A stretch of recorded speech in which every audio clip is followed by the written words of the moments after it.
Hansı cərgədəki isimləri hal şəkilçisi artırdıqda hecaların sayında dəyişiklik olmayacaq? Yəni burada diqqət edəcəyimiz məqam nədir? Bəzi isimlər var idi ki, mənsubiyyət şəkilçisi artıranda kökündəki sayt düşürdü. Bunlar hansılar idi? Ağıl, beyin, burun, alın və s. Yəni bunlara biz mənsubiyyət şəkilçisi artırdığımız zaman ağlın olacaq. Yəni ağıl 2 hecalıdır. Mənsubiyyət şəkilçisi artıranda təzədən ı-nın saytı düşdüyünə görə yenə 2 heca olaraq qalır.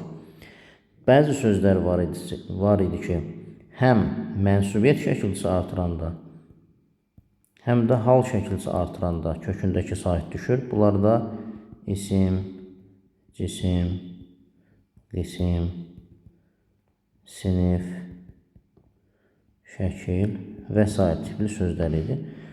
Bunlara həm hal, həm də mənsubiyyət şəkilçisi artıranda nə olacaq? İsmin və yaxud da ki, sinfə bu formada olacaq.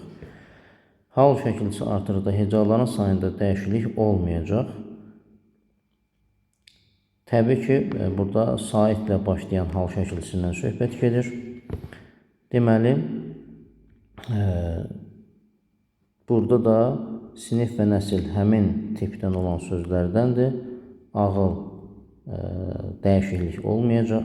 Daha doğrusu, yəni kökdə dəyişiklik olmayacaq. Yəni ağıla formasında olacaq. Çiyin də yenə, boyun, burun və könül də həmçinin. Deməli, A bəndində bu sözlərə saitlə başlayan hal şəkilçisi artırdıqda hecaların sayında dəyişiklik olmayacaq. Doğru cavab A bəndi. Mürəkkəb zərf işlənmiş cümləni müəyyən edin. Biz onu səbirsizliklə gözləyirdik. Burada səbirsizliklə düzəltmədir, mürəkkəb deyil. Buradakı cürbəcür meyvələr öz bağımın məhsuludur. Cürbəcür sifətdir. Ona görə bu da cavab deyil. Səhrada irili xırdalı bütün canlılar isti və soyuğa davamlı olurlar. İrili xırdalı canlılardan söhbət gedir, sifətdir. Fikrət onunla asta-asta danışır. Fikirlərini açıq-aydın izah etməyə çalışırdı. Burada mürəkkəb zərf işlənib. Səhər vaxtı hava daha da soyuq idi. Burada da yenə mürəkkəb zərf yoxdur. Düzgün cavab D bəndi olacaq.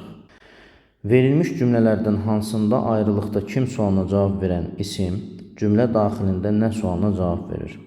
Yəni, bu məsələdə avtomatik olaraq biz fikirləşməliyik. Qeyri-müəyyən, yiyəlik hal və yaxud da ki, qeyri-müəyyən təsirli halda olan sözü. Çünki qeyri-müəyyən yiyəlik və qeyri-müəyyən təsirli halda olan söz bütün məqamlarda nə sualına cavab verir? Yəni, təklikdə verdiyi sualı nə olacaq? Yəni, təklikdə nə sualına cavab olacaq? Nağılda gördüyün qorxunc şeyləri həyatda görmüşəm, anam həyatda. Yəni, burada qeyri-müəyyən halda olan heç bir söz yoxdur. Ölkənin bütün bilgilərini Aslan yaxşı bilir. Burada da qeyri-müəyyən halda olan söz yoxdur. Bir müddət əvvəl bu fabrik mühəndis axtarırdı. Fikir verək, mühəndis sözünə. Mühəndis axtarırdı, yəni mühəndisi axtarırdı, hər hansı bir mühəndisi. Yəni, bu qeyri-müəyyən təsiri haldadır. Mühəndis sözü əslində kim, insan anlayış bildirdiyinə görə kim sualına cavab verir. Amma bu cümlədə qeyri-müəyyən təsir haldadır deyə nə sualına cavab verir. Bu çayın suyu sürətlə azalmağa başlayıb. Orada da qeyri-müəyyən halda olan söz yoxdur. Belə çətin bir layihəni həmin şagirdlər hazırlamışdılar. Burada da qeyri-müəyyənlik və yaxud da ki, təsir halda olan söz yoxdur. Doğru cavab C bəndi olacaq. Azaltma dərəcəsində olan sifət işlənmiş cümləni müəyyən edin. Ziyad bəy önündəki kağızları gözdən keçirdi. Burada önündəki sözüdür, adi dərəcədədir. Komendant atasının bu kinayəli sözünə gülümsündü. Kinayəli adi dərəcədədir. Həyətdə əkdiyi körpəcə fidanlar illər sonra böyümüşdü. Körpəcə, cacə çoxaltma dərəcəsinin əlamətidir. Yamyaşıl meşələr indi mənzərəni daha da dəyişdirmişdi. Yenə yamyaşıl çoxaltma dərəcəsindədir. Qarşısında dayanan qarayanız Uzun oğlan gülərək ona baxırdı. Burada düzdür, uzun söz də sifətdir. Ancaq bizim şərtimizdə azaltma dərəcəsində olan sifət istəyir. Qarayanız da azaltma dərəcəsindədir. Ona görə cavabımız elə Y bəndi olacaq. Hansı cümlədə saydan sonra gələn ismin təkdə və ya cəmdə olmaq qaydasında səhvə yol verilir? Mağazadan bir qədər meyvə alıb, bir qədər sayından sonra gələn isimlər təkdə olur. Burada səhvlik yoxdur, doğrudur. Minlərlə adamlar həmin dövrdə meydanlara axışır, etiraz səslərini ucaldırdılar. Minlərlə adam da deyə bilərik, minlərlə adamlar da deyə bilərik. Yəni həm təkdə, həm cəmdə ola bilər. Ona görə burada hər hansı bir qayda pozuntusu yoxdur. Sizinlə bir neçə məsələ haqqında danışmaq istəyirəm. Sizinlə bir neçə məsələ haqqında danışmaq istəyirdim. Burada bir neçə sayından sonra məsələ sözü təkdə işlənib. Bu da doğru sayılır. Uşaqlar meşədən çoxlu göbələk toplamışdılar. Çoxlu sözündən sonra gələn isim həm təkdə, həm cəmdə işlənə bilər. Ona görə burada da qayda pozulmayıb. Bu avtomobilin bir sıra hissəsi yeni texnologiya əsasında hazırlanmışdır. Burada da bir sıra hissələri olmalıydı. Çünki bir sıra və bir çox saylarından sonra gələn isimlər mütləq cəm şəkilsi qəbul eləməlidir. Deməli, burada yanlışlıq var. Doğru cavab Y bəndi olacaq. Klasterdə sual işarəsinin tələbinə uyğun söz işlənmiş cümləni müəyyən edin. Yəni, klasterdəki sual işarəsinin tələbinə uyğun olan sözü əvvəlcə müəyyənləşdirək. Nədir? İsim olmalıdır, mənsubiyyə şəkilsi qəbul etməlidir və konkret isim olacaq, adlıq alınacaq. Son illər bəzi ümidlərimizi özümüz məhv etmişik. Burada illər sözünə baxırıq, adlıq halda deyil. Ümidlər sözünə baxırıq, təsirli haldadır bu da. Deməli, şərtimizi ödəmir. A bəndi cavab olmayacaq. Bacarıqlı və əzmkar işçimiz bu problemi özü həll edir. Burada işçi sözüdür, bir də problem sözüdür. Problem sözü onsuz da təsirlikdir deyə şərtimizi ödəmir. İşçimiz sözünə diqqət edək. İşçi isimdir. İşçimiz mənsubiyyə şəkilsi qəbul edib. İşçi konkret isimdir və cümlənin mübtədası olduğu üçün də adlıq haldadır. Deməli, doğru cavabımız bu olacaq. Millətin ən istedadlı gənclərini yığıb təşkilat yaratmaq lazımdır. Millət sözü və təşkilat sözü burada isimdir. Millət yəli haldadır, şərti ödəmir. Təşkilat adlıq haldadır, lakin mənsubiyyət şəkilsi. Təşkilat təsirli haldadır, qeyri-müəyyən təsirli haldadır və həmçinin də mənsubiyyə şəkilsi yoxdur. Ona görə cavaba uyğun deyil. Dərnəyin sonuncu yığıncağı həmin əsərlərin müzakirəsinə həsr olunub. Dərnək sözü, yığıncaq sözü, əsər sözü, bir də müzakirə sözləridir burada. Dərnəyi yəli haldadır, yığıncağı adlıq haldadır, mənsubiyyə şəkilsi qəbul edib, lakin yığıncaq konkret deyil, mücərrəd isimdir. Əsər sözü yəli haldadır, müzakirə isə yönlük haldadır, ona görə şərti ödəmir. Əsgərin qapını açıb içəri girməsi ilə çıxması bir oldu. Əsgərdir, qapıdır, isimlərdir bunlar. Əsgərin yəli haldadır, qapının sözü təsirli haldadır, ona görə şərti ödəmir. Düzgün cavab B bəndi olacaq. Fərasətsizlik sözünün fonetik təhlilindən bağlı səhvi müəyyən edin. Əvvəla bu sözün tələffüzünü qeyd edək. Fərasət, yəni A uzanacaq. Fərasət, siz, başqa bir dəyişiklik yoxdur. Şəkilçi hissəsində isə L, Z-dan sonra gəldiyinə görə D kimi tələffüz olunacaq. Söz sonunda K isə tək halda İh kimi tələffüz olunur. Fərasətsizlik olacaq. Tərkibindəki saytlərdən biri uzanır, doğrudur. Tələffüzdə görürük. Kar, cingiltili samit cütlüyünə rast gəlinir. Deməli, baxırıq, S və Z var, T və D var. Bunlar kar, cingiltili samit cütlükləridir. Deməli, doğrudur. İh samitinin cingiltili qarşılığı işlənmişdir. Deməli, İh samitinin cingiltili qarşılığı nədir? y samitidir. Yəni demək istəyir ki, bu sözdə y samiti işlənibdir. Tələffüzə baxdığımız zaman bunun olmadığını görürük. Deməli, C bəndi səhv olacaq. Yazılışı ilə tələffüzü arasında iki fərqli məqam var. Fərqli məqamlara nəzər yetirək. Birisi L-nın D kimi tələffüz olunması, ikincisi də K-nın I kimi tələffüz olunması deməli doğrudur. Tərkibindəki samitlərdən birinin kar qarşılığı yoxdur. Kar qarşılığı olmayan samit isə R samitidir. Digər samit yazılışda idi, tələffüz zamanı o özünü itirir, artıq sözdə özünü göstərə bilmir. Deməli, bir samitin qarşılığı yoxdur, doğrudur.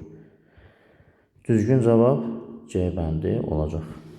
Feil və isim kimi işlənən amonim sözü müəyyən edin. Ümumiyyətlə, feil kimi işlənən amonim sözləri müəyyən ediriksə, əsasən o sözə maqmək artırmaq olmalıdır. Qaramaq deyə bilmirik, biləkmək deyə bilmirik, sifətmək deyə bilmirik, çəkimək deyə bilmirik, döyüşmək deyə bilirik. Yəni, yeganə maqmək artıra bildiyimiz söz budur, deməli cavab bu olacaq. Eyni zamanda nəzər yetirsək, qara sözü sifət kimi işlənə bilir, isim kimi işlənə bilir. Bilək sözü amonim söz deyil, sifət sözü isim kimi işlənir hər bir halda, nitq hissəsinin adı kimi də, üz mənasında da. Çəki sözünü də yenə biz feil kimi düşünə bilmirik. Döyüş isə döyüş başladı, nə başladı isim, bir də mənimlə döyüş, burada da feil kimi işlənir. Deməli, düzgün cavab Y bəndi olacaq. Hansı cümlədə ismin yerində işlənən sifət vardır? Yəni, ismin yerində işlənən sifət nə deməkdir? İsmin sualına cavab verməlidir.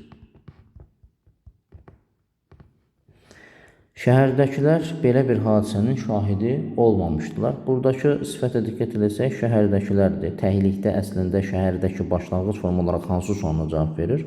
Amma bu cümlədə kim belə bir hadisənin şahidi olmamışdı? Şəhərdəkilər. Burada artıq sifət ismin yerində işləndi. Böyük şirkətlər layihələrini təsdiqləmək üçün bir qədər də gözləməli idi. Hansı şirkətlər, böyük şirkətlər ismin yerində işlənməyib? Əlindəki qızılları satıb yeni iş qurmaq istəyirdi. Əlindəki qızıllar hansı qızıllar? Yeni iş, necə iş, nə cür iş? Şəhərin geniş küçələri maşınla dolu idi. Burada geniş sözü necə küçələri, bir də dolu idi, necə idi?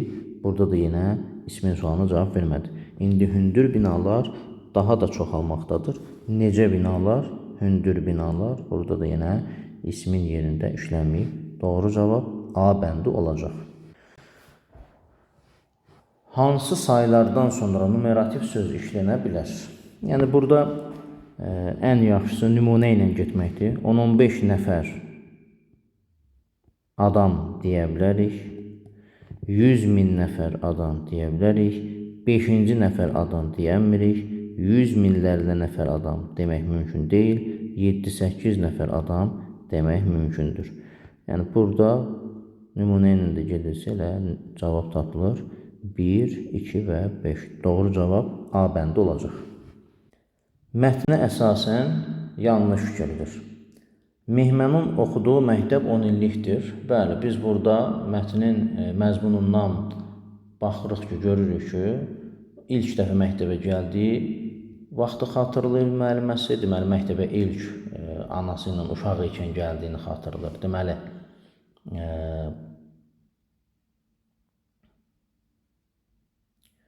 Mehman özü xatırlayır. Təzədən əvvəlki izahları silək, bu hissədən sonrasını götürərsiniz. Mətnə əsasən yanlış fikirdir. Mehmanın oxuduğu məktəb 10 illikdir. Biz, deməli, mətnin əvvəlki hissəsində, birinci abzasında görürük ki, Mehman əvvəlki illəri xatırlayır. Və orada anası ilə gəldiyi ilk məktəb günü, yəni məktəbin ilk günü və sonra Məlikə xanımla qarşılaşması bu yadda düşür və biz buradan başa düşürük ki, məktəbə ilk dəfə bu məktəbə gəlibdir və sonra ikinci abzasda qeyd olunur ki, Məlikə xanım 10 illik məktəb vəsiqəsini oğlu Murad kimi sevdiyi Mehmana təqdim etdi. Burada da artıq başa düşürük ki, məktəb 10 illikdir. Doğru fikirdir. Mehman məktəbdə oxuduğu illərdə çətinliklər də yaşamışdır. Yenə əvvəlki abzasda Mehman xatirələrini yada salır. Burada oxuduğu illərdə ailəsinin çəkdiyi maddi çətinliklərin müəllimi sayəsində öhdəsindən necə gəlməsi, deməli, çətinliklər yaşadığını görmüş oluruq. Mehmanın bu məktəbdən çıxaraq digər məktəbə keçməsindən müəllimi də mütəəssir olmuşdu. Yəni, buradan vəsiqənin alması ilə onu yeni həyata qədəm qoyması barədə yeni tövsiyələr verməsindən biz başa düşürük ki, o məktəb dəyişmir, artıq məktəbi bitirir. Deməli, C bəndi yanlışdır. Məlikə xanım Mehmana 5 il dərs demişdi, bəli, o özü sözündə deyir. Mehman müəllimin tövsiyələrini diqqətlə dinləyirdi, bəli, orada da biz bunu başa düşürük. Mətnin məzmunundan bu da məlumdur. Deməli, doğru cavab C bəndi olacaq. Deməli, bədii üslubdadır. Mətn üçün nəql etmə xarakterlikdir, bəli, müəyyən bir əhvalatın nəql olunması var. Bədii üslubun da xarakterik xüsusiyyətidir. Mətni üslubu üçün mücərrəd obrazlıq yol verilməzdir. Yəni, mücərrəd obrazlıq bədii üslub üçün olan bir şeydir. Yəni, bədii üslubda yol verilməzdir demək yanlışdır. Yəni, düzgün cavab deyil, yəni 2 yanlışdır. İzah etmək, şərh vermək, ümumiləşdirmək bu üslub üçün əsasdır. Xeyr, bu elmi üslubun xüsusiyyətidir. Məcazilikdən geniş istifadə edilmişdir. Bədii üslubun əsas xarakteri xüsusiyyətidir. Kütləvilik, anlaşıqlılıq əsasdır. Kütləvilik və anlaşıqlılıq. Bu kütləvilik söhbəti publistik üslub üçün əsas xüsusiyyətdir. Bu da yanlışdır. Deməli, yanlış, yəni xarakterik olmayan xüsusiyyətlər 2, 3 və 5 düzgün cavab D bəndi olacaq. Mətndə üzərinə nömrə qoyulmuş sözlər əsasında cədvəldəki uyğunsuzluğu müəyyən edin. Uyğunsuzluğu istəyir. Deməli, nömrəli sözlər var. Mətndəki mənası, bir də mətndəki mənasından fərqli mənada işlənməsinə aid nümunə. Bu, uyğun olmayanı seçməliyik. Deməli, birinci söz canlanırdı. Xatirələrlə dolu məktəb illəri bir anda gözlərində canlanır.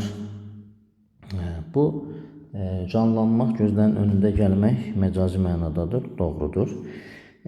Bizə lazımdır indi onun həqiqi mənada işlənməsi. Yeni müalicədən sonra xəstə artıq canlanmağa başlamışdır. Buradakı canlanmaq da həqiqi mənadadır. Deməli, bu uyğundur.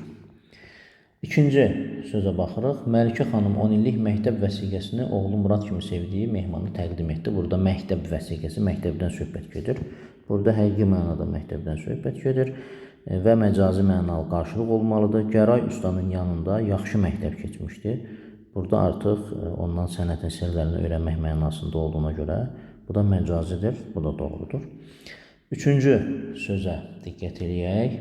Deməli, üçüncü sözümüz Məlikə xanım qaynayan gözlərini silib əlavə etdi. Qaynamaq, yəni burada ağlamaq, gözündən yaş gəlmək mənasındadır. Yəni məcazi mənada işlənibdir. Həyatının ən çətin qərarını verməzdən əvvəl beynində 1000 cür fikir qaynayırdı. Burada da yenə məcazi mənadadır. Əslində həqiqi olmalıydı. Deməli, bu yanlışdır. Məsələn, su qaynayır desəydik, çaydandakı su qaynayır, o zaman doğru olardı. Dördüncü sözə nəzər yetirək. Dördüncü sözümüz Mehman müəllimin göy damarlı əlini eyni ehtiramla öpüb vəsiqəsini götürdü. Buradakı götürmək sözü həqiqi mənada işlənibdir. Gəlin bu rəqəm bir müddətlik əsas götürək və hesablamaları davam edərək. Nəysə əsas götürmək məcazi mənadadır. Deməli, bu da doğrudur. Və 5-ci sözə baxaq. Ləkə insanı cürətsiz baş aşağı edər. Ləkə, buradakı ləkə məcazi mənalı ləkədən söhbət gedir. Doğru qeyd olunub. Döşəmənin üzərindəki ləkə uzun zaman eləcə qaldı. Burada artıq həqiqi mənada işlənir. Bu da doğrudur. Deməli, bizdən yanlış olan, yəni uyğunsuzluq olan istəyir. Cavab 3 olacaq. Heç kəs bilməsə belə, o adamı xəcalət tərinin içində boğar, onun rahat yuxusunu göylərə çəkər cümləsi mətndə qarşısında Roma rəqəmi yazılmış hansı hissəni genişləndirə bilər? Biz burada təbii ki, insana xəcalət içində boğacaq bir şey, insana müəyyən ləkələrin vurulması ola bilər, insanın ləkələnməsi ola bilər. həmin hissədə mətnin sonuncu hissəsində unutma ha deyə son tapşırıq verdi. Ləkə çox pis şeydir, heç unutma. Ləkə insanı cürətsiz, başaşağı edər. Heç kəs bilməsə belə, o adamı xəcalət tərinin içində boğar, onun rahat yuxusunu göylərə çəkər. Bu sözlər indi yersiz görünsə belə, ürəyimdən gəldiyi üçün bir övladım kimi sənə deməli oldum, oğlum deyə bu cümləni də araya qatsaq, tam olaraq mətn tamamlanmış olur. Ona görə də 5-ci hissə düzgün cavab olacaq. Mətndə nöqtələr qoyulmuş hissəyə məzmuna uyğun söz artıraraq cümləni tamamlayın. Deməli, nöqtələr qoyulmuş hissəyə nəzər yetirsək, bu 10 ildə məktəbdə mən sən həm əxlaqda, həm də oxumaqda bütün uşaqlara nümunə göstərmişəm deyə bilərik. Nümunə göstərmişəm və yaxud da ki, nümunə gətirmişəm. Mətnin tərkibində məzmunca bir-birinə zidd cümlələr işlənmişdir. Həmin cümlələri müəyyən edərək yazın. Deməli, mətnin tərkibində görürük ki, bir cümlədə qeyd edir ki, Məlikə xanım 10 illik məktəb vəsiqəsini oğlu Murad kimi sevdiyi mehmana təqdim etdi. Burada həmin cümləni seçəcəyik. Məlikə xanım 10 illik məktəb vəsiqəsini bu cümləni köçürəcək. Nəyə görə?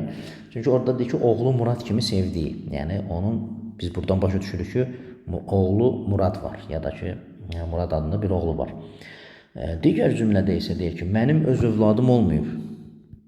Mənim öz övladım olmayıb deyə həyəcanlandı. Yəni, burada da öz övladı olmadığını deyir. Deməli, bu iki cümlə bir-birinə ziddir. Deməli, anası ilə gəldiyi ilk məktəb günü, deməli, biz buradan başa düşürük ki, onun məktəbə gəlməsi ilə anası ilə birlikdə olubdur. Sonraki illərdə müəlliməsi ilə anasının Mehmanın dərsləri barədə danışması gözlərinin önünə gəldi. Yəni, buradan da başa düşürük ki, anası ilə müəlliməsi onun dərsləri barədə müəyyən söhbətlər aparıblar. Bu da həmin fikrin yanlış olduğunu neyiniyir? Göstərir. Deməli, ona görə də təksib etmək olar, fikir yazılır. Eyni zamanda qeyd oluna bilər ki, giriş hissədə anası ilə məktəbə gəlməsi və sonraki illərdə anası ilə Mehmanın dərsləri barədə söhbətlər aparması qeyd olunur. Bu da həmin fikri təkzib edir. Mətnə əsaslanaraq cədvəli doldurun. Obraz Mehman və Məlikə xanım verilibdir. Obrazın xarakteri, xüsusiyyəti. Yəni, bir xüsusiyyət yazdığına görə hərəsinə bir xüsusiyyət yazmaq kifayət eləyir. Məsələn, burada biz Mehmanın tərbiyəli olduğunu onsuz da mətndən görürük. Sonra ağıllı deyə bilərik. Çünki dərslərində də yaxşı olurdu. Bunu qeyd eləyə bilərik. Ehtiramlı da demək olar, yəni hörmət qoyan, hörmətli. Əxlaqlı demək olar, tərbiyəli, əxlaqlı, uyğun gəlir. Məsuliyyətli də deyə bilərik eyni zamanda, çünki dərslərində həmişə yaxşı olubdu. Məlikə xanım haqqında isə nə deyə bilərik? Fədakardır, məsuliyyətlidir, həssasdır, mehribandır. Fədakar, həssas, mehriban və s. Yəni, bu xüsusiyyətləri qeyd eləyə bilərik. Əvvəlində üsbüzaq işarəsi qoyulmuş cümlənin mətnin səciyyəvi üslubi xüsusiyyətlərinə uyğun zənginləşdirməkdə yenidən yazan. Yəni, burada artıq mətnin üslubu bizim üçün artıq bəllidir. Biz bilirik ki, bu bədii üslubdadır. Səciyyəvi üslubu xüsusiyyətlərinə uyğun zənginləşdirmək tələb olunursa, deməli, məcazlik artırmalıyıq. Cümləmiz nədir? Cümləmiz Mehman doğma məktəbi ilə vidalaşıb yeni həyata başlayırdı. Bu cümlədir. Biz burada yeni həyata başlayırdı hissəsini dəyişib, yerinə qədəm qoyurdu deyə bilərik. Yəni, müəyyən məcazlik yaradır. Daha sonra Mehman əziz ana kimi doğma məktəbi ilə vidalaşaraq və yaxud da ki, əziz ana kimi sevdiyi doğma məktəbi ilə vidalaşaraq yeni həyatın astanasından içəri addımlar atmağa hazırlaşır. Məsələn, yeni həyatın astanasından içəri addım atmağa hazırlaşırdı. Yəni, burada da yenə görürük ki, məcazilik var. Həyatın astanası olmur. O da məcazilik yaradır. Yəni, fərqli formada məcaziliklər də yaradılmış ola bilər. Zivər bəy haqqında verilən fikirlərdən hansı doğru deyil? Öz dövrünə görə vətənində mükəmməl ali təhsil almışdır. Burada mükəmməl ali təhsil alıb düzdür, ancaq vətənində ifadəsi doğru deyil. Çünki orada da qeyd olunur ki,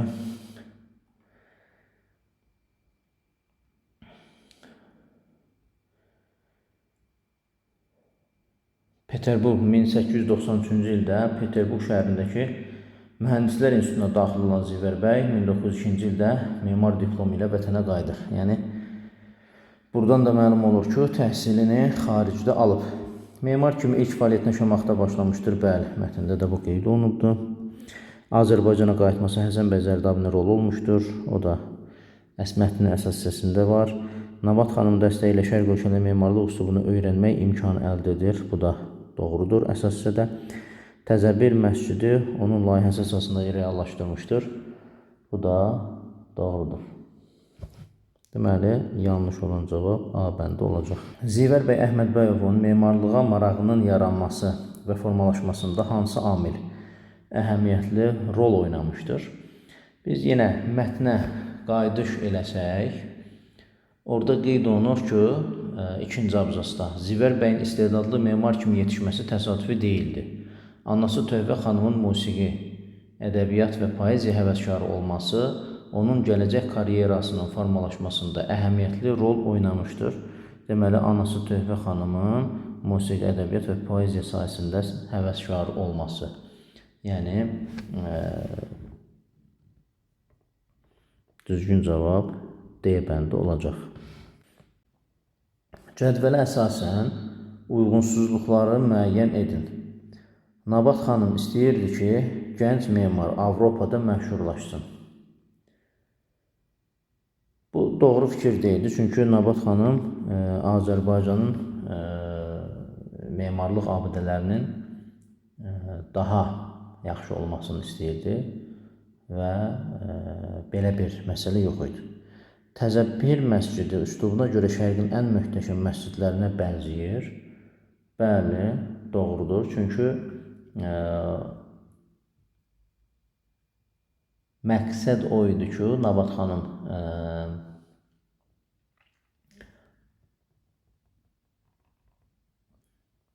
Zivər bəyi ona görə ölkələrə, digər şərq ölkələrinə göndərmişdi ki, onları memarlıq üslubları ilə tanış olsun və o memarlıq üslubunda bir məscid tiksin və bu da ona görə həmin şərqin möhtəşəm məscidlərinə bənzəyir fikri burada doğrudur. O, yaradıcılığında ənənəvi şərq memarlığından uzaq dururdu. Bu yanlış fikirdir. Biz elə bir şey görmürük. Hətta görürük ki, elə yaradıcılığında o məsələyə, yəni şərq üslubuna xüsusi əhəmiyyət verirdi. Bakı milyonçularının hamısı mülklərinin layihəsini Zivər bəy etibar edirdi.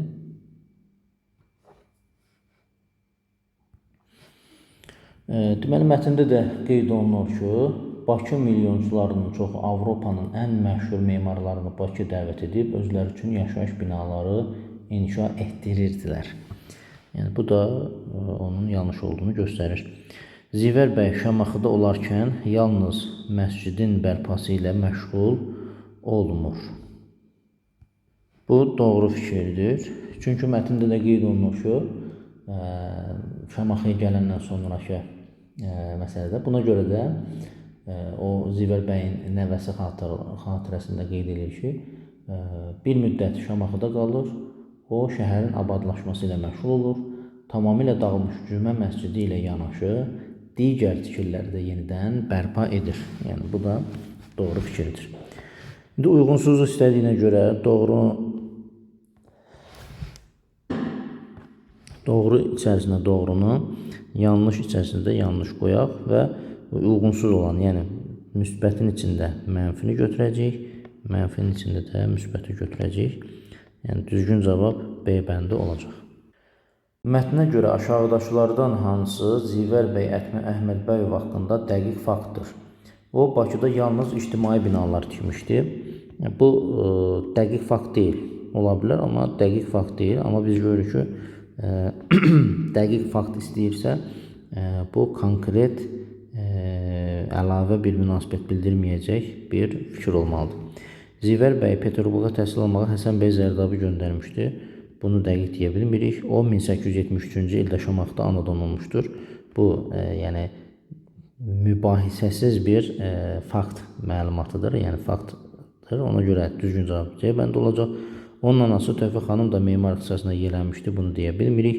Bakı milyonçularının hamısı mülklərin layihələrini Zivər bəy etibar edirdi. Bu onsuz da yanlış fikir idi. Düzgün cavab C bəndi olacaq. Mətndə özünü göstərən üslubi xüsusiyyətləri müəyyən edin. Deməli, mətnin özünün üslubu publisistik üslubdur. Dil vasitələrindən ümumi istifadə zamanı ortaya çıxır. Publisistik üslub, ümumiyyətlə bütün üslublar dil vasitələrindən ümumi istifadə zamanı ortaya çıxır. Bu, bütün funksional üslublar üçün eyni xüsusiyyətdir. Arxaik leksika uzun zaman mühafizə olunur. Bu, rəsmi işgüzar üslub üçündür. Aydınlıq, anlaşıqlıq əsas xüsusiyyətidir. Publisistik üslubun xüsusiyyətidir. Standart formada təzahür edən nitq formasıdır. Standart formalar da yenə rəsmi işgüzar üslub üçün idi. Mücərrəd obrazlıq xarakterlik deyil. Bəli, yəni publisistik üslub üçün mücərrəd obrazlıq xarakterlik olmur. Ona görə də 1, 3, 5 olacaq. Mətndə nöqtələr qoyulmuş hissəyə məzmuna uyğun söz və ya ifadə artırmaqla cümləni tamamlayın. Nöqtələr qoyulmuş hissəyə baxsaq, 1902-ci ilin 31 yanvarında baş verən zəlzələ Şamaxını xarabazara çevirdi deyə bilərik.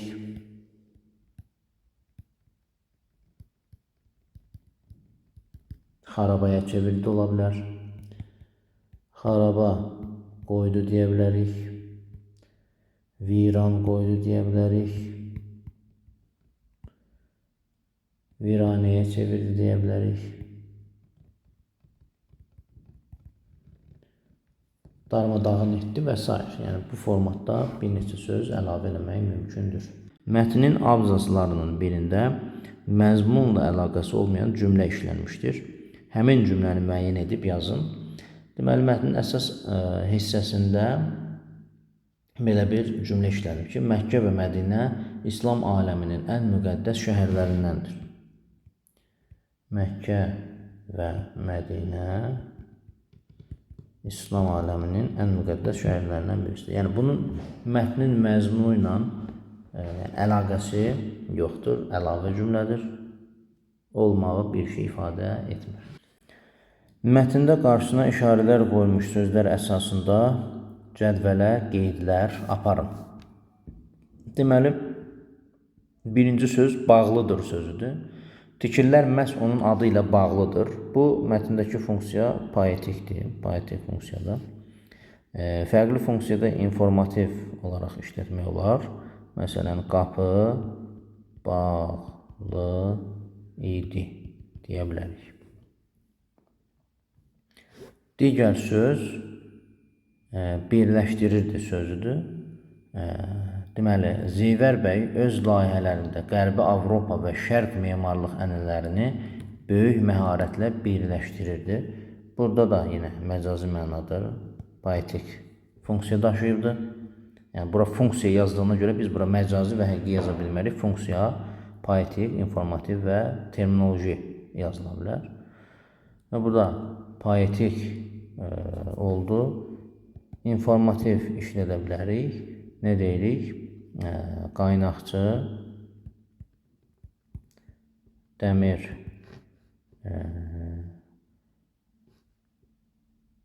lövhələri birləşdirdi.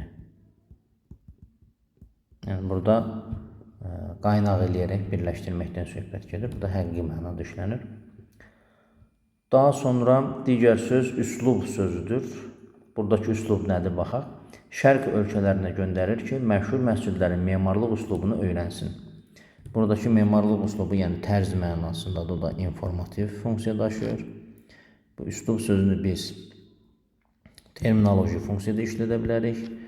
Məsələn, deyə bilərik ki, bədii üslub daha qədimdir. Və yaxud da ki, dil vasitələrinə məxsus yönlü istifadə üsulu üslub adlanır. Yəni, bu formada istifadə edə bilərik. Çərçivə daxilində verilmiş hissədə bir-biri ilə qarşılıq təşkil edən sözlər işlənmişdir. Həmin sözlər qarşılıqları ilə birlikdə müəyyən edərək cədvəldə qeyd edin. Deməli, burada tərz sözü işlənib. Onun qarşılığı üslub sözü də işlənib mətndə. Yəni, tərz, üslub yazıla bilər. Tikdirmək, inşa etdirmək. Orada inşa etmək də var, etdirmək də var. Ona görə inşa etdirmək olmalıdır. Vəsait, bunun qarşılığı puldur.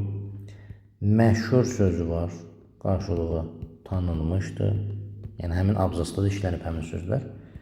Tikili, bina və s. Yəni, biz bunları əlavə edə bilərik. Mətnə əsasən cədvəli doldurun.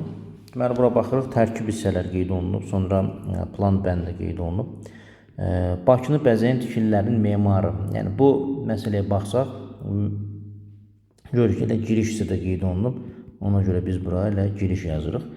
Əsas hissə, bu o deməkdir ki, əsas hissədə hər hansı bir plan maddəsi yazıla bilər.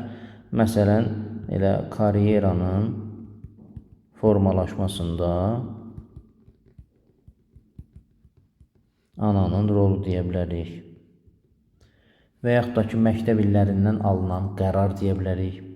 Diplomla vətənə dönüş deyilə bilər və s. kimi bu formatda əsas hissədən götürülən hər hansı bir plan bəndi doğru hesab edilə bilər. Zivər bəyə verilən tapşırıq, bu da mətnin əsas hissəsinə aiddir. Əsas yazacağıq. Nəticə, burada da nəticə hissəsinə bir plan yazıla bilər. Bu da deyə bilər ki, Bakıda yaradılan unikal tikili. Yəni, söhbət həmin məsciddən gedir. Və s. müxtəlif formada yenə plan maddəsi əlavə eləmək mümkündür.